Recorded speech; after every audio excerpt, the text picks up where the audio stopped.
I designed some levels in my game that were inspired by the Hollow Knight series, so I thought I'd make a video explaining my design process. They're secret levels anyway, so it's not really a spoiler. For context, my game Ultimate Lemon Basket is a speedrunning platformer. You have to get to the end of each level without dropping any lemons on the floor. There's a demo currently on Steam, link in the description. So when I was trying to come up with ideas inspired by Hollow Knight, I noticed that the horns of Mr. Hollow Knight were very iconic, and I thought they would make a good basket. Those horns were designed to carry lemons, you know? So I traced out a basket with that same shape and then put them on my player. And that kind of made it look like you were Mr. Hollow Knight, so I made the player smaller and then made the background really grey to enhance the connection. In my general design process, I try to start with ideas that are funny on site, then observe the implications of those decisions to find out if any deep gameplay ideas emerge. Mess around and find out, basically. Once I notice a specific behavior in the mechanics, I then focus on designing the entire level in a way to make that specific dynamic more likely to show up. Ideally, I want the emotional journey of any level to start with a big laugh, then a slow realization that there's something more complex about the level, and then satisfaction when you get through it. You can of course make deep levels that aren't funny, but why would you want to do that?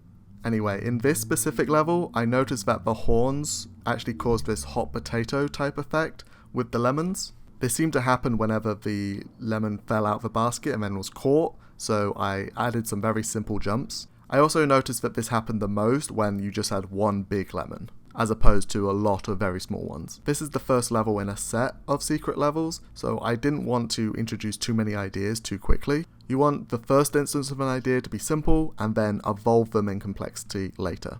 For level 2, I thought, okay, we've done Mr. Knight's head, I guess we could do Silksong's head now? I also thought it would evolve the joke visually if I put Hornet's dress just completely over my player character. Like, they do a lot of things with animating that dress, so just having it be static in my game is sort of funny. It's always good to be thinking about how I can find jokes that aren't related directly to the gameplay. Anyway, I found that this basket is only really interesting when the player is falling down, because there's no way for the lemon to move in any other circumstances. The other unique thing about this basket is that once the lemon gets out, it's very hard to get it back in.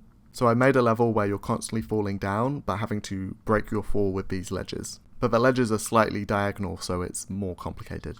One thing I did notice is that once the lemon falls out, you can kind of like balance it on the side. But I didn't require the player to do this, because it didn't feel like as strong a level concept. I think a common mistake with game designers is that when they make a new mechanic, they try and get every single idea out of that mechanic as possible. And it's like, oh my god, move on, you know? For the next level, I thought it'd be really funny if I had one of the Hollow Knight heads have to carry the other Hollow Knight head. Like, it's a bit anarchic and maybe a bit disrespectful in a way, but I think it's funny and still builds off what the player had just learnt before.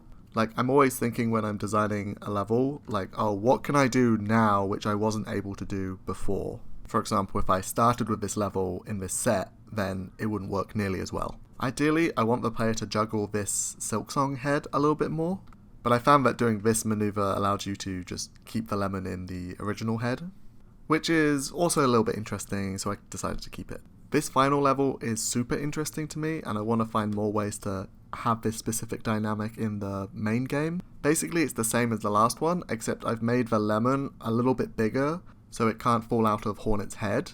So you end up just kicking this head around for the entire level. But because it's still exposed, it's still not 100% easy. I also added conveyor belts to the level to make it more likely you would just kick this little head around. Normally I'd have a little moment that reminds you of how a mechanic works before I add it into a more interesting situation, but because these are secret levels, I'm sort of okay with it. And that's where I'm gonna leave it. If you got this far, perhaps consider liking the video and wishlisting the game on Steam and doing lots of stuff. Goodbye.